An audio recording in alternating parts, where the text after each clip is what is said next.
सोलापूर जिल्हाधिकारी कार्यालयासमोर गोरगरिबांसाठी संघर्षाचे रणकंदन, विविध मागण्यांसाठी आंदोलने तीव्रतेने। सोलापूर जिल्हाधिकारी कार्यालय पूनम गेट समोर सध्या संघर्षाचे वातावरण पाहायला मिळत आहे। गोरगरीब जनतेच्या समस्या, विविध सामाजिक प्रश्न आणि प्रशासनाच्या दुर्लक्षामुळे उद्भवलेल्या अडीअडचणी विरोधात आता आवाज बुलंद होत आहे।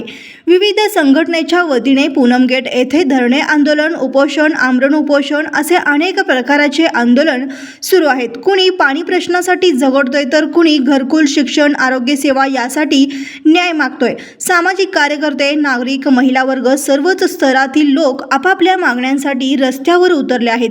प्रशासनाच्या दुर्लक्षामुळे हे आंदोलने चिघळत चाललेली आहेत। मात्र या आंदोलनकर्त्यांना न्याय नेमका कधी मिळणार हा मोठा प्रश्न निर्माण झाला आहे। गोरगरिबांना न्यायासाठी रस्त्यावर बसावं लागत आहे। ही परिस्थिती लाजिरवाणी आहे। जिल्हाधिकारी कुमार आशीर्वाद यांच्याकडे या सगळ्या मागण्यांचं उत्तर आहे का हे पाहणं महत्त्वाचं ठरणार आहे। लोकशाही आवाज उठवणं हे नागरिकांचं हक्क आहे, पण तो आवाज ऐकण्याचं काम प्रशासनाचं आहे। आता सोलापूरच्या जनतेचं एकच सवाल, आम्हाला न्याय कधी मिळणार?